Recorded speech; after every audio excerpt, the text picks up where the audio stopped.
Hey guys, this is Ryan here with Game Ready, and today we're going to take a look at a couple games. The first one here is Control, part of the Humble Choice, and yeah, we're going to tell you what we think of it. Control is the premium game of the Humble Bundle package, and we left this one and XCOM Chimera for our last games to try out here. Ryan and I are going to actually have a little bit of a discussion as we watch what we've done, so you can actually get into the games because these games have more depth than those 8-bit side scrollers we were playing earlier.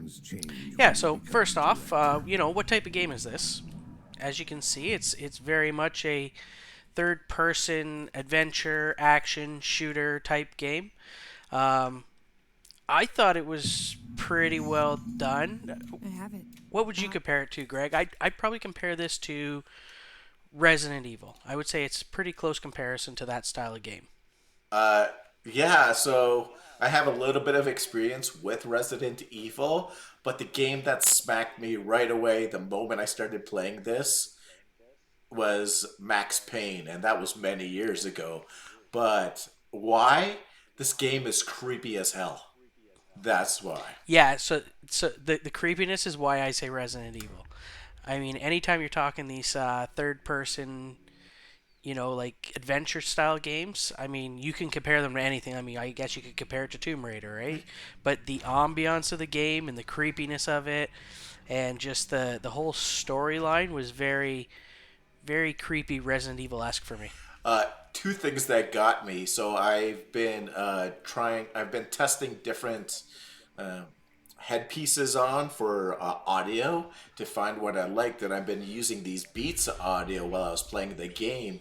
And the location of the audio as I turned in the game was creepy because it was coming out of one ear and then the other ear, and I felt like was right behind me as I'm walking through this building that is deserted, and there's that hissing noise going on.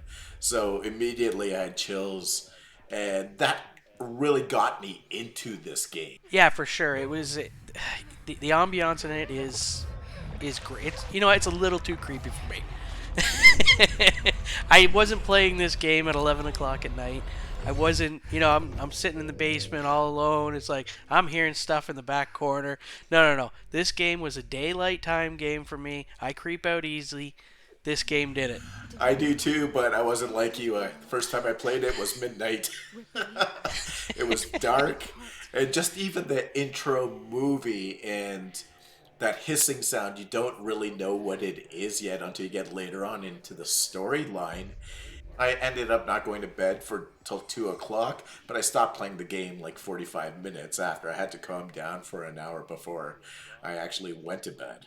Fine, I'll take it. What did you think of the gameplay? He can help me get Uh, you over I it. liked it. There's one thing. I was using a mouse during this time. What did you use?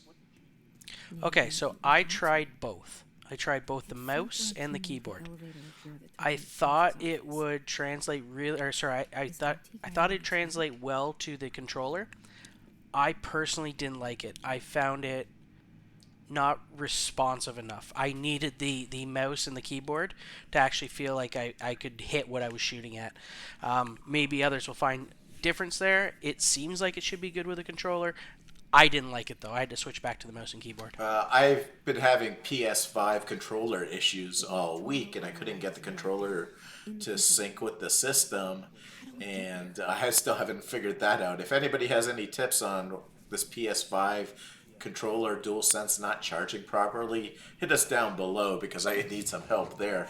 So I used the keyboard the entire time, and I'm watching your video playback here, and this seems okay to me. Like, it's not nauseating me. However, when I was playing, I had to turn down the mouse sensitivity a lot because I constantly felt vertigo as I was playing the game. And I think it was just how I was moving the mouse. And I tried to slow that down, but it was still giving me kind of like, ugh, the pukey feeling.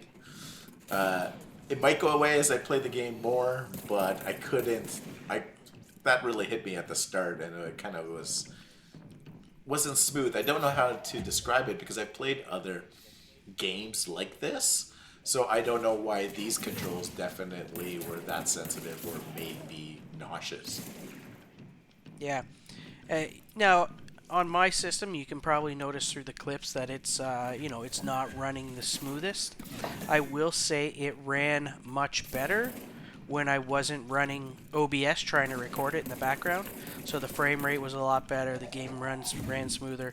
But as soon as I added that other little bit of a system resource to it, it did not like it, and my frames per second really dropped. So I'd say this game's able to be played on like a medium system without too much of an issue, as long as you're dedicating yourself just to the game. Totally, I experienced the same thing whenever I had OBS running. I have 16 gig of RAM on my PC, but my PC is actually quite a bit, 3 years older than your laptop gaming rig, and I experienced that kind of weirdness or choppiness. But the moment I got rid of OBS, it was fine. I actually never did a frames per second. Did you at all to see what it was running? No, I didn't. I didn't check to see what it was running. But it was. I mean, I had no issues with it before I ran OBS, but once I started running OBS, I ran a bit of a little choppiness. I had to turn down the all the settings on it to basically the lowest to get it working properly. Yeah, and I did the same thing. But really, even when we're watching this game, I don't feel that it's dropping frame rate much. So we can expect 30 frames per second or more going on in it, especially the newer systems. You wouldn't have any. Oh, newer problems. systems are gonna have no issues running it. The other thing that I found a little bit janky, which obviously you can set it up to whatever you want, the default controls did not like where they were. I thought they were very poorly placed for basically using your abilities. Okay, so to interact with something, it's the F key, not the E key, which is most scenarios. Now they ended up using the E key for your telekinesis that you end up getting as one of your abilities. The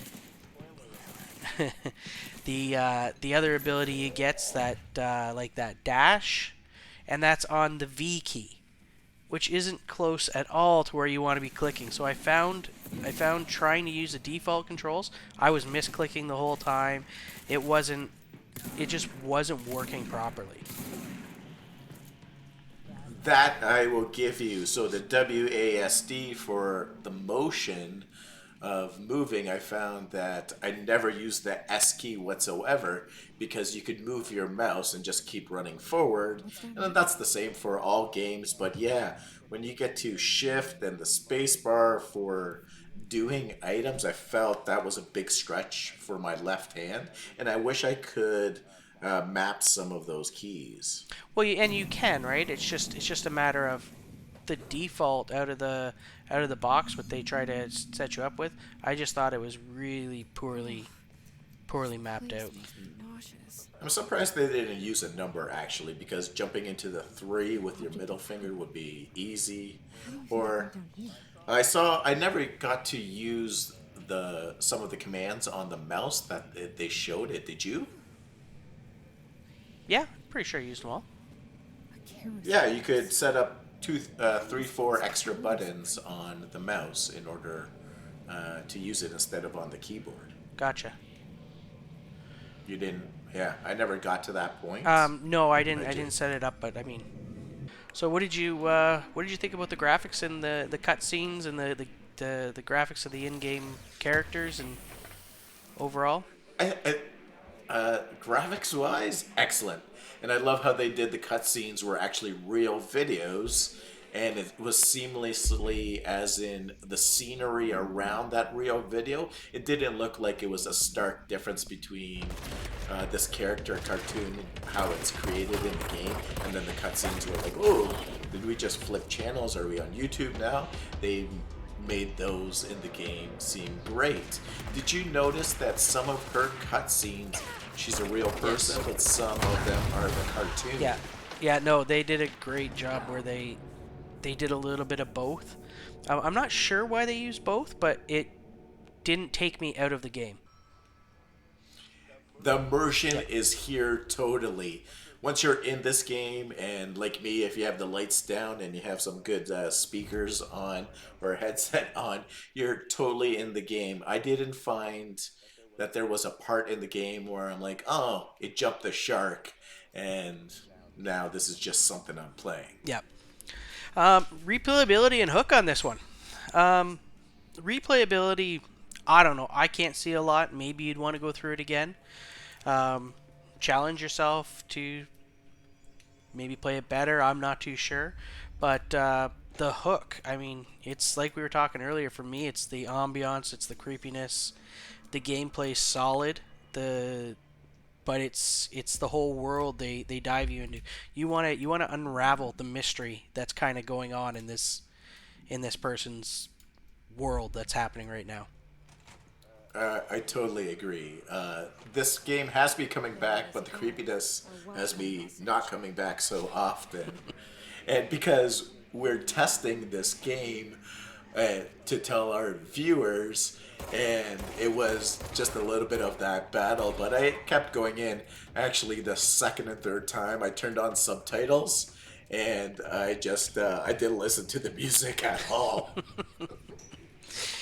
Yeah, no. One thing that pops up, I'm just gonna, in the video here, this transition I thought was the biggest thing. This is what it got me.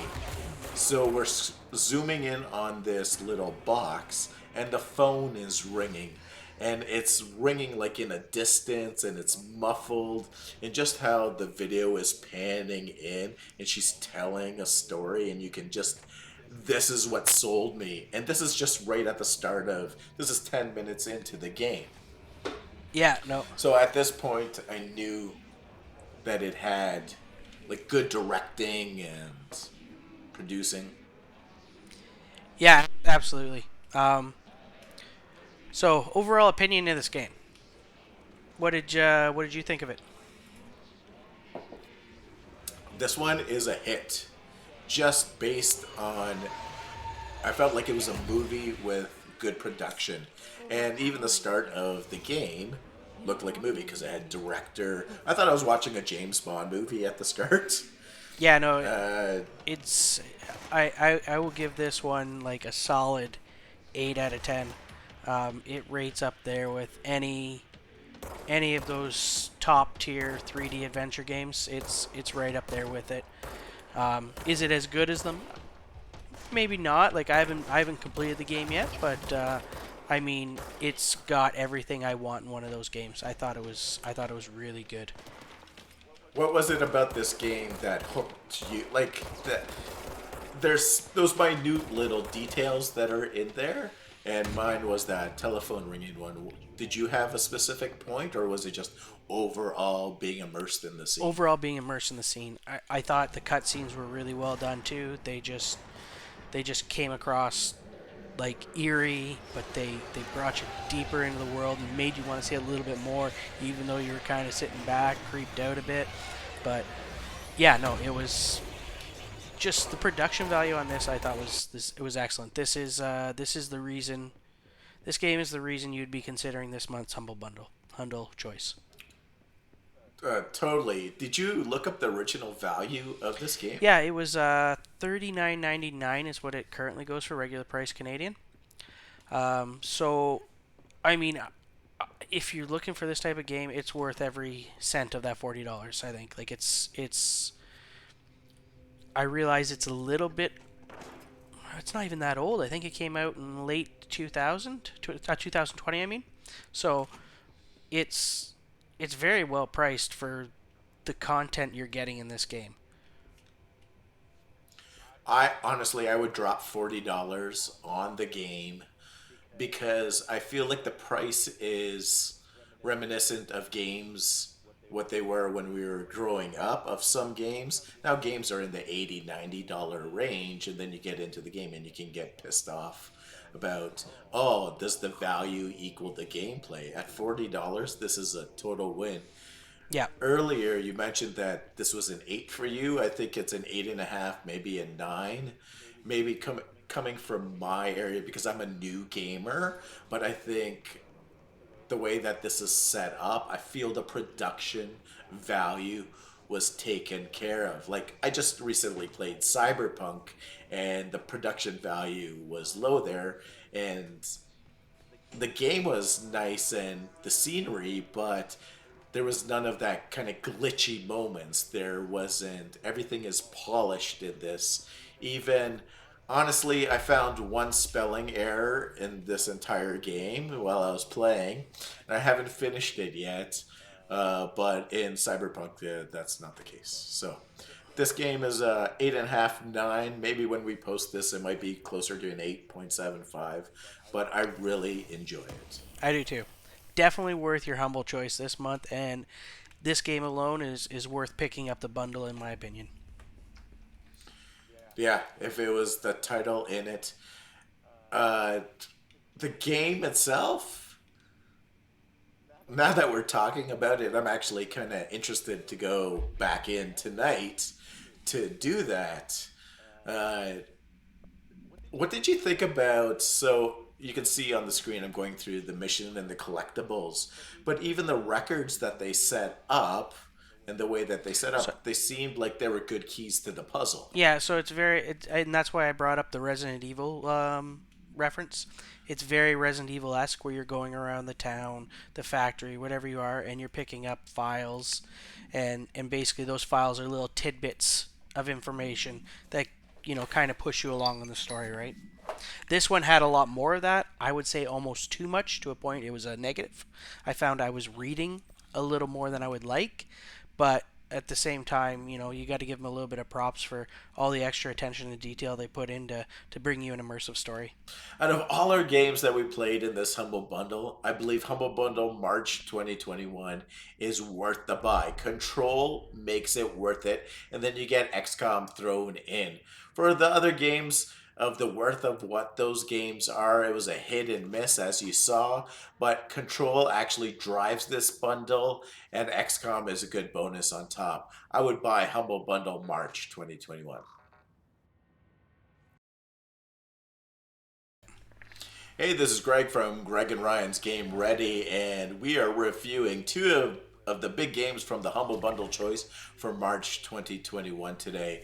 We did Control earlier, and now we're getting into XCOM Chimera Squad. Hey Ryan, this game definitely was a game I love because I'm a real-time strategy guy, and it allows me to be advanced without being advanced in the gaming world. You know what, XCOM, I want to gush about this game because I think they did so many right things with this. I have a little surprise for you when we get done. When was the last time you played XCOM, Ryan?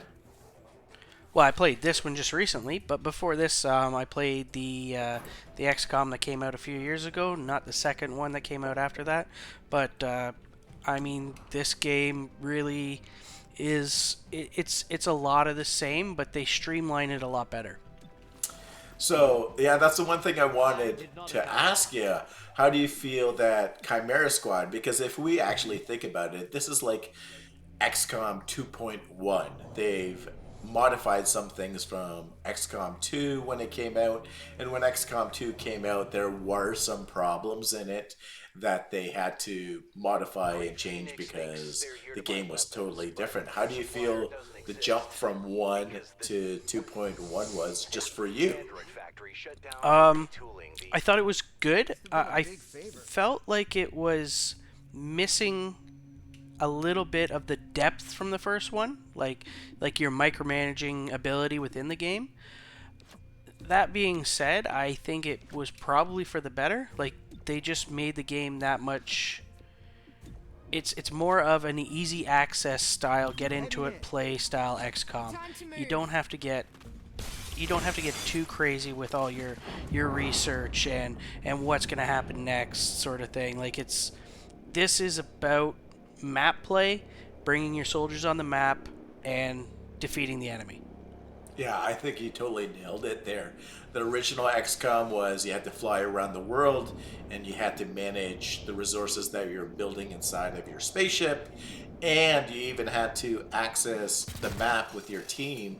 But before you even got to the end of the game, or sorry, end of that stage, you have to wander through the streets, taking out aliens, to only breach at the end. This game, you're just right at the breach. You have 1 to 3 encounters, and you're done. I found it was a much quicker game.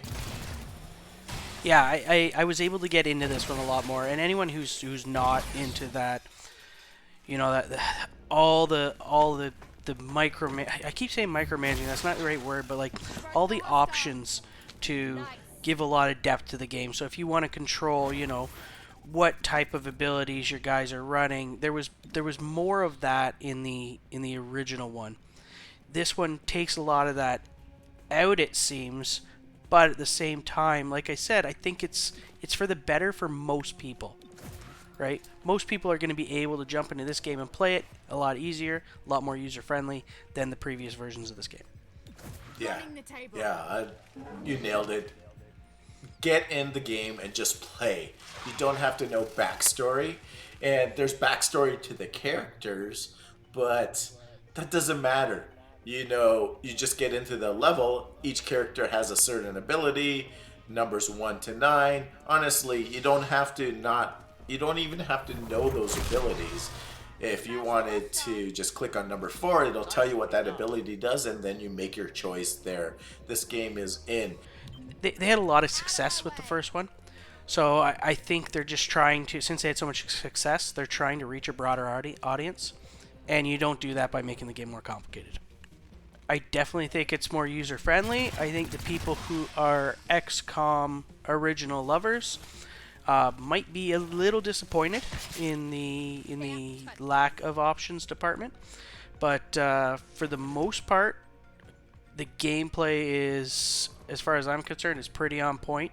Now, I will say they still have this aiming shooting issue that Yes. drives me nuts, but overall, a lot of fun to play. I think this is the complaint that has gone on for all of the games of that aiming shooting issue. Okay, so let's break it down. These are XCOM soldiers, which are probably the best of what's going on in the world right now. You put them in a situation and they end up being 10 feet, 2 feet, 1 square away from the alien, and you shoot them and it misses. And they miss a lot. My issue is the percentages that they give you of your chance to hit. They might as well not even put those on there, because I literally had a 99% chance to hit, completely whiffed the guy 4 feet away. Yeah, 99% chance. So I hit that 1% chance is what you're telling me on that shot. Like, it was just wild. Like, you know, if it's a 70% shot, that percent chance, that is completely fine. I've got no issues with that. But when you're telling me it's 99 and I still miss the guy, no. And then other times they'll be like hiding behind stuff. I got a 20% chance. It's like headshot. He's dead. I'm like, oh yeah, well, I guess that's good. But I really shouldn't have hit him. Definitely, I feel like the aliens are stacked in this. They can hit you from wherever they are. A Viper can pull you via his tongue all the way across a room. However, I'm staying beside you and I can't hit the broadside of a barn with my shotgun. Yeah, and I think that was the problem with XCOM 2 when they pulled that game out. So if this is 2.1, I started this game on the easy level, and I'm like, oh, they fixed the close range. Then I went to normal level. No, it's back. These are elite squad members. They can't hit. What did you think of the graphics in this one? More of the same. It's decent enough. XCOM 1 being just of an older style, but really, I think they nailed it. Just, it's nothing complex. They're all cartoons. Detail-wise, I think it was good. It's not blowing my mind away, but it's adequate for the game. Yeah, it's not going to win any awards, but at the same time, when you keep graphics, you know, a little bit simpler, a little bit easier for them to render, it makes it playable on older systems, right? So, I give a lot of companies kudos for that when they and they say, you know what, we're going to pull some things back just to make it more accessible for more people. So with the graphics, I do remember when 2.0 came out that it was really pressing systems and they had to dial them down with updates. Whereas this one, I felt it was just, even on my older system, it worked just fine. I reduced some of the shadow effects only to up processing levels, but really the turns that happen are fine. Did it run okay on your system? Yeah, I had zero issues with me even running OBS, and just I was running, I think, about medium settings, nothing extreme, but yeah, it ran absolutely fine. Um, and I don't see a lot of people having issues. If you're playing any sort of a current game, this game's going to run fine with you. So this is one thing about the game I don't, because it's a turn-based game, having high graphics versus low graphics doesn't affect me. Like the when you throw a smoke bomb, you still have that smoke going on. It's obscuring you. Maybe it doesn't have the highest level of what's going on with the smoke, but I felt it was fine in the game. So this game, I think you could run at any graphics level and you would still enjoy it. Yeah, and like you said, this type of game, it's a strategy style game, right? Where you take turns moving characters across the map. I mean, as long as your guy doesn't look like an old boot, really, what do you care, right? Yeah. What was your replayability for this? I mean, I'm not sure the replayability would be all that high. I guess there's a lot of I guess there could be a lot of enjoyment going back to the missions after you've played through it one time, knowing the way the enemies kind of the AI works, and good ways to go about completing certain objectives that you're trying to do within the mission, and maybe trying to do it a little bit better. Try to do it without getting hit once, or you're basically going to create personal goals. Other than that, I mean, I don't think there'd be a lot of replayability. You made it farther in this game than I did, Greg. Did you run into like a lot of different characters that you'd want to play with, and maybe change up the playstyle a bit? So let me give you the good, and then there's a little bit of bad in this replayability. Replayability of the good stuff. I like playing it because it came back to that real time strategy, manipulating my players where to go in order to get the player. That is the game built upon the previous games, and that's awesome. I did like playing the game, but redoing levels because in the harder ones, your characters can't again shoot and they hit nothing all the time, so you have to keep redoing the levels. That annoyed me a little bit. But to say that, I did something the first time I've never done, Ryan. Ryan, I've never been a mod guy. I never added mods to games. And I was on Steam and I noticed this game has tons of mods. And I've always viewed mods as cheat codes. So I don't use them because I can't control my cheat codes. I'll be like, ooh, God mode. Yes, God mode. Yes, ultimate weapon. Ultimate weapon. I'll do that too. And then the game loses interest for me and I never play it again. But the interesting stuff on the mods for this game were that they're all decently they're fixes for stuff that you wish was in the game that it is not there. And for example, we can take Cherub. He has a shield, but he doesn't have a default. The shield is only on one way, and this auto guard never kind of pops up. So the mod that I have on him is that after he shoots, his auto guard goes back up and he gets one armor put on. Because honestly, he has a shield. That guy is made for that. But the default of the game, they omitted that. So I feel the mods that I chose were just to put that kind of logic into, oh, these players, because of their roles, have it.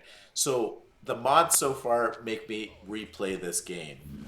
So you know what? That's an excellent point, Greg. If you have a game with a great modding community, I mean, the replay of the game goes up massively, right? The stuff that these guys can do with mods and the way they can alter the game, not necessarily in a game breaking way, but in a fun way, right?